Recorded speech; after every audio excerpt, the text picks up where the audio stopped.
이진하님의 소설 열린 책들에서 나오는 한국 문화 소설선 시리즈 중에 하나이고, 책 제목은 설명충 박멸기인데 여긴 되게 짤막한 단편들이 엄청 많이 들어있고, 이진하 작가님이.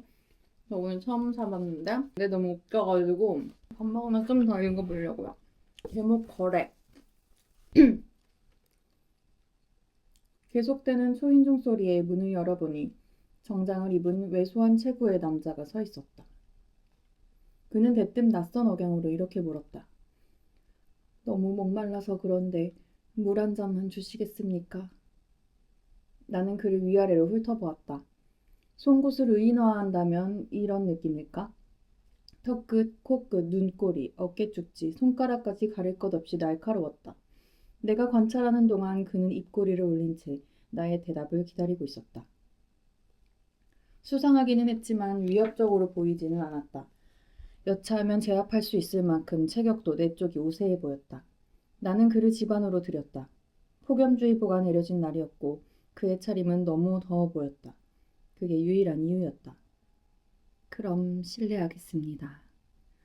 그는 말릴 새도 없이 앞이 뾰족한 구두를 가지런히 벗어두고는 자연스럽게 집 안으로 들어왔다. 그리고 거실 탁자 앞에 양반다리로 앉아 나를 멀뚱멀뚱 쳐다봤다. 주문한 음식을 기다리듯 당당한 그의 태도에 나는 얼음물을 내놓고 말았다. 그는 그것을 잠시 노려보더니 벌컥벌컥 숨도 쉬지 않고 들이켰다. 까뜨득 까뜨득 얼음 부서지는 소리를 내며 그는 노골적으로 집안 곳곳을 힐끗거렸다.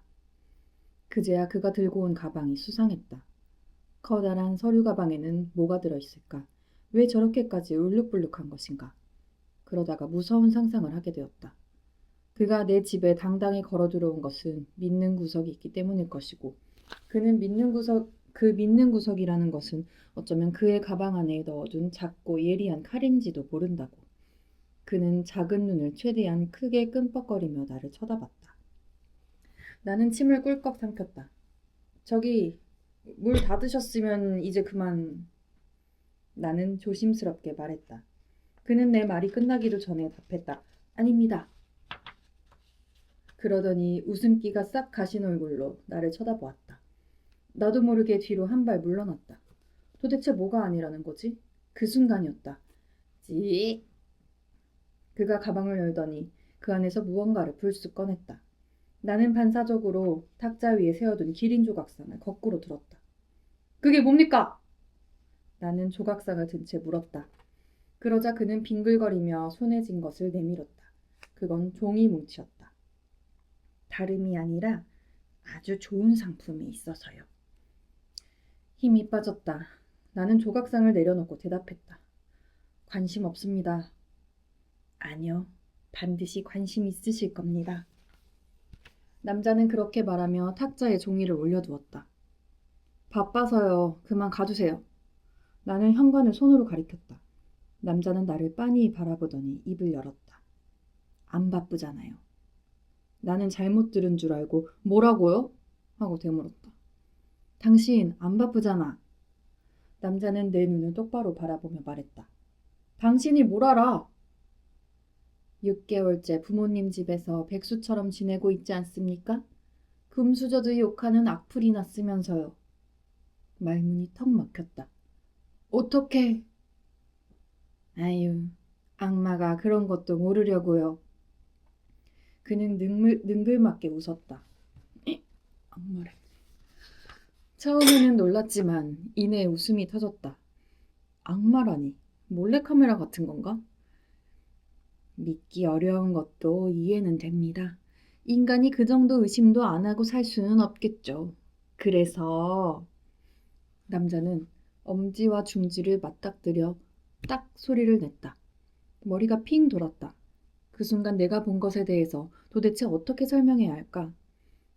나는 서류조차 한번 붙어보지 못한 꿈의 직장에 다니고 있었고, 만나는 여자와 결혼을 준비했고, 아이가 셋이나 있었고, 부모님의 환갑잔치를 성대하게 치르는 그 순간에 제주도 별장에서 노후를 즐기는 노인이 되어 있었다. 그 모든 것이 평생에 걸쳐 한순간에 일어났다.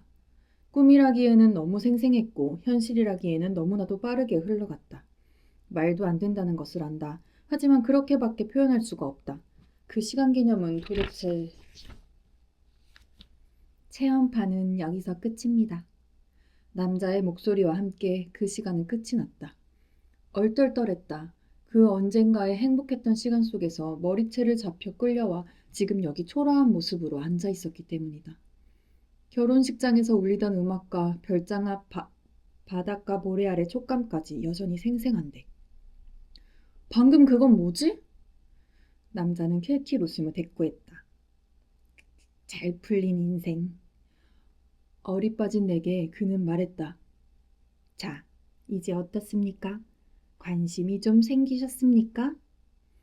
그가 손가락을 튕기자 이번에는 탁자 위에 놓여있던 종이 뭉치가 둥실 떠오르더니 천천히 내 눈앞으로 다가왔다. 종이 뭉치의 첫 번째 장에는 이런 글씨가 쓰여 있었다. 오, 계약서. 계약서. 본 계약은 갑, 이하 갑과 을, 데블컴퍼니 박병철, 이하 을 간의 합의에 따라 작성되었으며 계약의 조건은 다음과 같다. 제1조. 갑은 자신의 영혼, 이하 대상 영혼을 을에게 제공하며 을은 갑이 사망한 이후 대상 영혼에 대한 독점적이고 완전한 소유권을 가진다. 제2조. 을은 대상 영혼의 인도와 동시에 갑에게 성공적인 인생, 이하 대가를 제공하며 해당 대가는 갑의 생애 동안 영구히 갑에게 귀속된다. 대가의 구체적 내용은 추후 작성되는 별도의 문서에 명시된다. 제3조. 갑은 대상 영혼의 제공과 관련하여 제3자와의 권리 충돌이 없음을 보증하며 나는 읽다가 궁금증이 생겼다. 박병철이 누굽니까? 잡니다. 남자가 말했다. 악마 이름이 무슨 박병철이에요. 그럼 안 됩니까? 뭘 기대하신 겁니까? 한국 악마인데 어쩌라고요?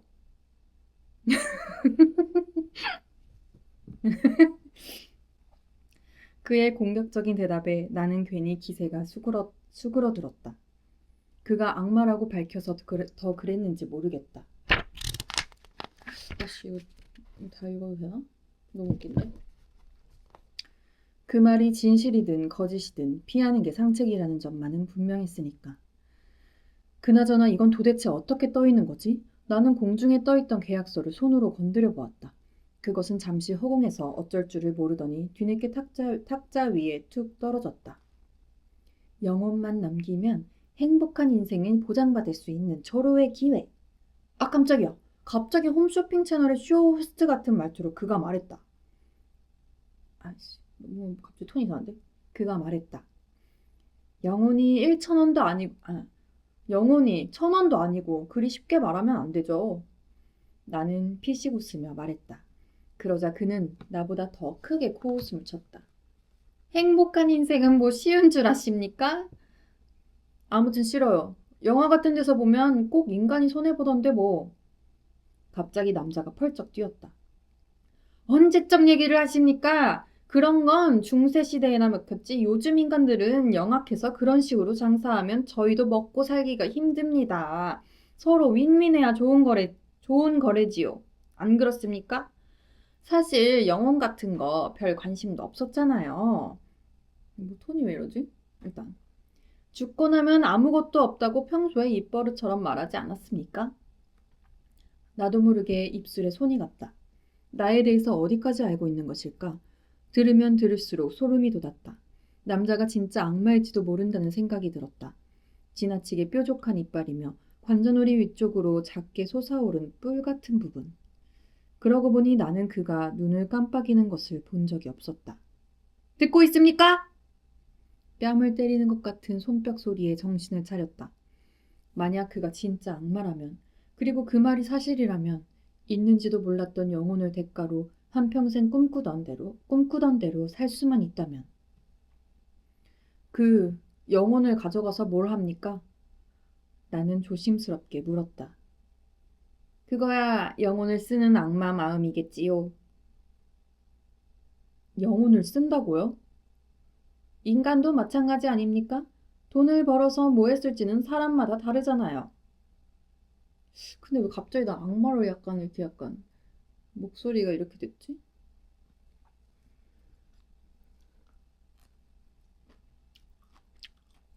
아무튼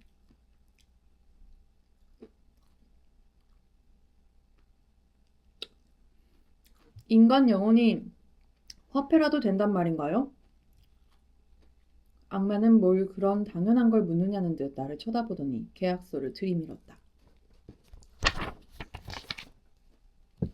오늘 거래하시면 특별 서비스를 팍팍 드리겠습니다. 딸, 아들 하나씩 성별 지정해드리고요. 또 회사에서는 원하는 부서에 가게 됩니다.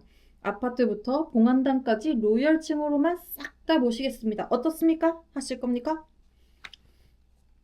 그렇게 중요한 걸 지금 당장 결정하라고 하면 이런 식이면 곤란합니다. 이 기회를 얻고 싶어하는 인간들이 얼마나 많은데요. 아무나 악마와 계약할 수 있는 건 아니라고요. 그리고 원래 큰일일수록 단숨에 해야 하는 법입니다. 지금 자신의 모습을 한번 보세요. 평생 천천히 고민만 하고 준비하다가 결국 뭐가 되었습니까? 핑.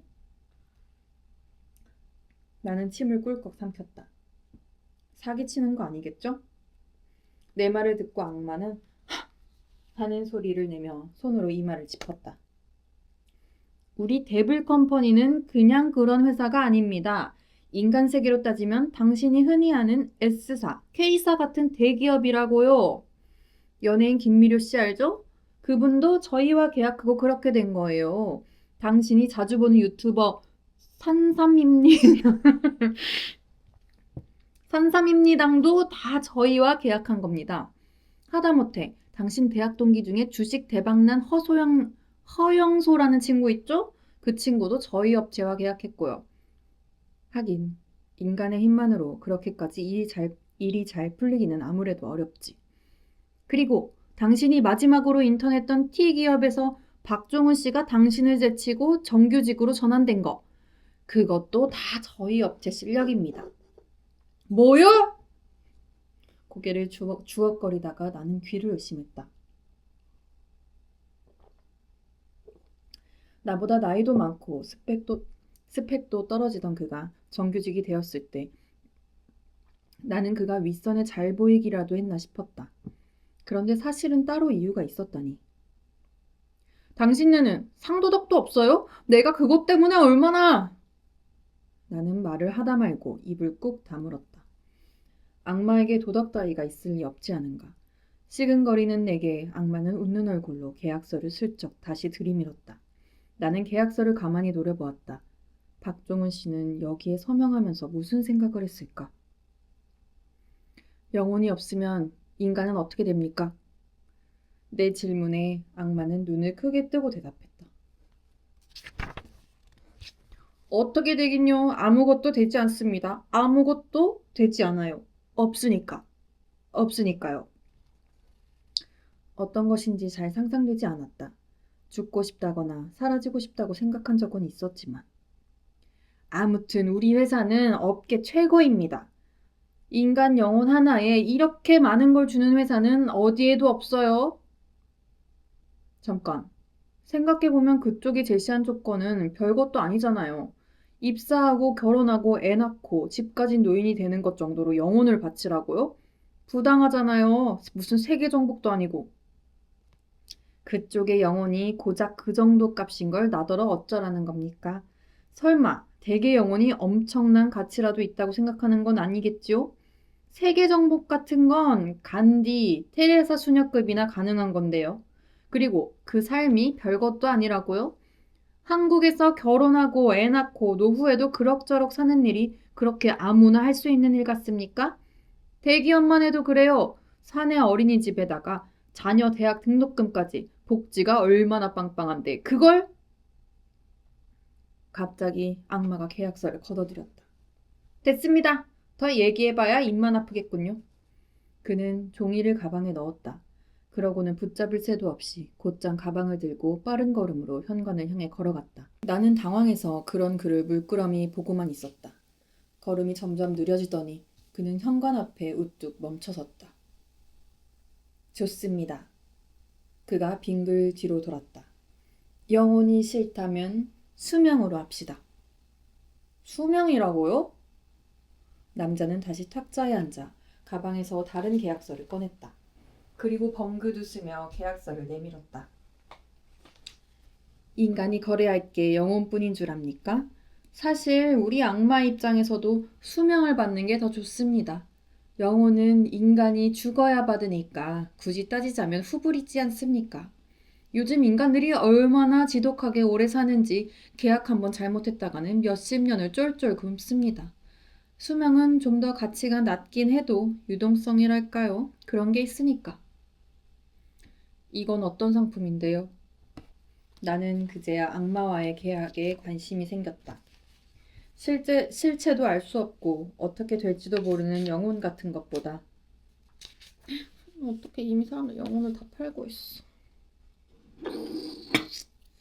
수명이라는 건 조금 더 현실성이 느껴졌기 때문이다. 거래한 수명만큼 소원을 이뤄드리는 겁니다. 고객님의 경우에는 그는 계산기를 두드리더니 말을 이었다. 50년을 제공하시면 결혼과 자녀, 서울에 집 한 채를 보장해드립니다. 인상이 절로 찌푸려졌다. 만약 내 수명이 100살이라고 쳐도 남은 생이 고작 20여 년밖에 되지 않는다는 뜻이었다. 그렇게까지는 하고 싶지 않은데요. 내 말을 듣더니 악마는 한숨을 푹 내쉬었다. 그렇다면 이런 것도 있습니다. 대기업 입사 확정은 10년인데 굉장히 저렴하죠? 10년이라고요? 그것도 너무 비싸요. 악마는 눈을 질끈 감았다. 고객님 같은 분들 때문에 내가 속이 터집니다. 보세요. 인간은 대기업에 가기 위해 걸음마를 하는 순간부터 공부하고 10대와 20대를 책상 앞에서 보냅니다. 거의 20년 이상을 낭비하는 거라고요. 그게 고작 10년인데 이건 말도 안 되게 저렴한 거란 말입니다. 하지만 지금 내가 5년만 더 노력하면 그 정도는 할 수도 있잖아요. 한국 사회를 모르시네. 악마가 중얼거리듯 말했다. 나이 차면 누가 뽑아줍니까? 사실은 지금도 늦었어요. 이제 인턴도 안 뽑히지 않습니까? 어차피 이대로 살면 낭비될 시간인데 그냥 계약하세요. 이보다 좋은 조건 없습니다. 악마의 말에는 묘한 설득력이 있었다. 하지만 그렇다고 해도 10년은 너무하지 않은가? 더 저렴한 건 없나요? 악마가 들고 있던 계약서를 바닥에 집어던졌다. 대기업 1차 서류 합격은 3년입니다. 됐어요? 하지만 우리 집은 대대로 단명하는 집안이라서요. 그의 표정이 정말 악마처럼 변했다. 뭐라도 안 사면 큰일이라도 날 것 같았다. 나는 그의 눈치를 보며 물었다. 혹시 1년짜리는 없겠죠? 악마가 버럭 소리를 질렀다. 지금 나를 놀리는 겁니까? 그렇게 작은 단위를 악마가 거래할 것 같습니까? 우리도 땅 파서 장사하는 게 아니라고요. 악마가 소원을 들어주는 게 무슨 마법처럼 뾰로롱 하면 되는 일인 줄 아는 겁니까? 다 시간과 공을 들이는 일이에요. 1년? 참나, 이봐요. 세상에 공짜는 없습니다. 뭐든지 그만한 대가를 치러야 하는 거라고요. 악마는 입을 다물고 시근거리다가 다시 성질을 부렸다. 성질을 부렸다. 그리고 나한테 1년이 고스란히 떨어지는 것도 아닙니다. 회사가 80%를 먹고 저는 고작 20%를 가져가요. 1년짜리면 한 달에 200건은 해야 우리 가족이 먹고 사는 수준이란 말입니다. 나는 가만히 듣고 있다가 물었다. 정규직이 아닌가 보네요. 악마는 정지 버튼을 누르기라도 한 것처럼 멈췄다. 그의 떨리는 눈동자를 본 나는 이때다 싶어 큰 소리로 외쳤다. 회사 이름 걸고 얘기하더니 도대체 뭡니까? 당신 지금 날 상대로 뭡니까 당신? 지금 날 상대로 사기치려는 겁니까? 이게 정식 계약은 맞긴 하느냐고. 하청이긴 하지만 그래도 정식 계약은 맞고요. 됐습니다. 이제 그만 나가주세요. 지금은 나가주세요. 나가주세요. 나는 그렇게 말하고 고개를 돌렸다. 이 기세를 몰아 악마를 집에서 내쫓을 요량이었다. 그럼 5년어치는 어떻습니까? 인간에게 5년은 긴 것도 아니잖아요. 인간은 평생 텔레비전을 보느라 평균 7년을 쓴다고 하던데요. 겨우 5년으로 인생의 큰 전환점을 맞는다면 이득이 아닙니까?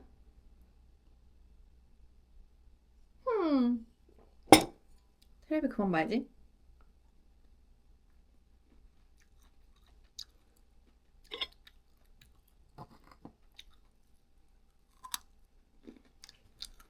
악마는 무릎을 꿇고 앉아 공손하게 말했다. 나는 아예 등을 돌려 앉았다. 뒤에서 악마의 절절한 목소리가 들려왔다. 선생님, 제 입장도 좀 생각해 주십시오. 오늘 실적 마감일인데 한 건도 못했습니다. 이 계약도 놓치면 진짜 어떻게 될지 모른다고요. 저도 가족이 있는 악마입니다. 그건 그쪽 사정입니다. 물 달라며 들어와서 사기를 치려 하다니 그런 수법에 누가 당할 것 같습니까? 어떡해. 너무 씁쓸해.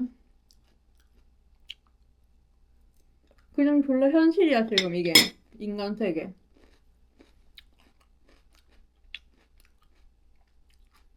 이건 사기가 아닙니다. 잘 따져보면 서로가 이득이에요. 전 그러시면 부모님 의견도 한번 들어봅시다. 어떻습니까? 아, 그만 좀 나가라니까요.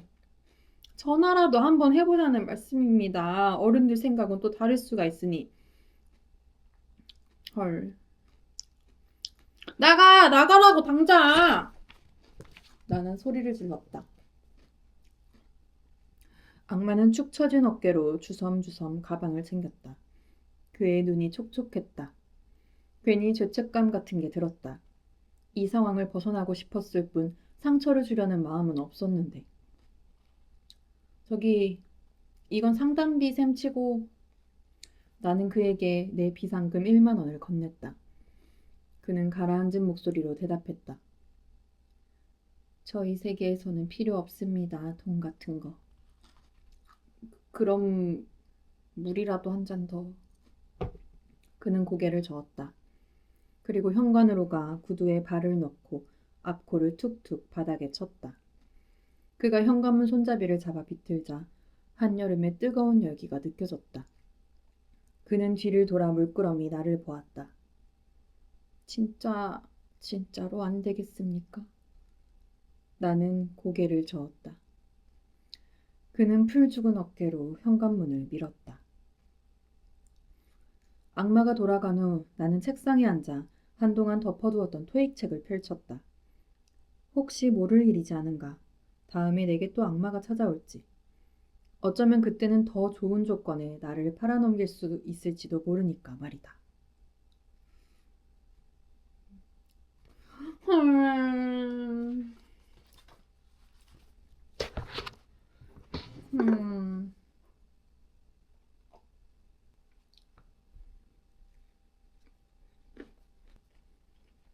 너무 메타포가 쉽고 재밌다.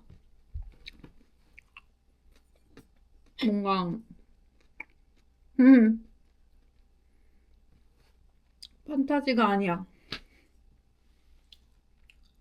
영혼을 팔고 있잖아 이미. 너무 핵심 허를 찌르는데?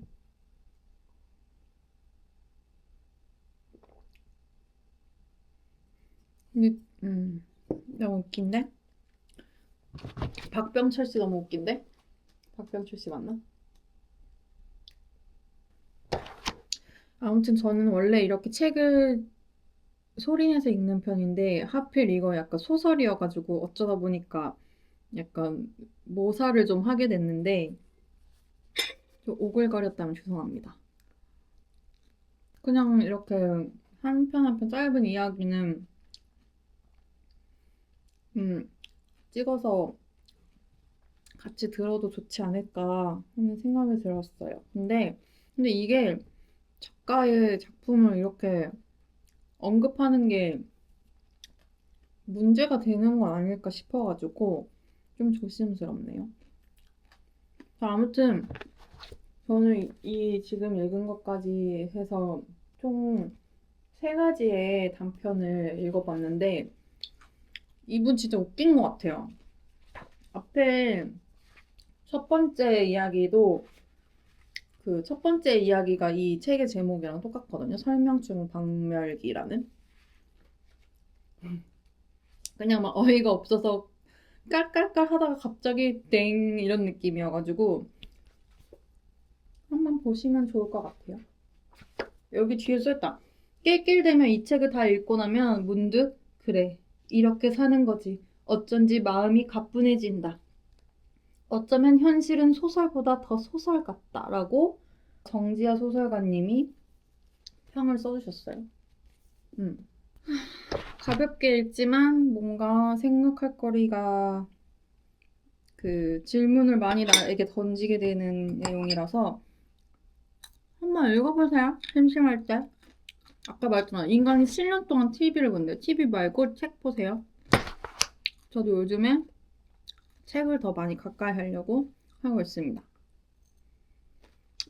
그리고 꽈리고추를 구워서 에어프라이어에 굽던 프라이팬에 구워서 크림치즈랑 같이 먹으면 맛있어요. 그냥 그렇다고요. 자, 그럼 밑도 끝도 없는 이야기 끝! 빠이!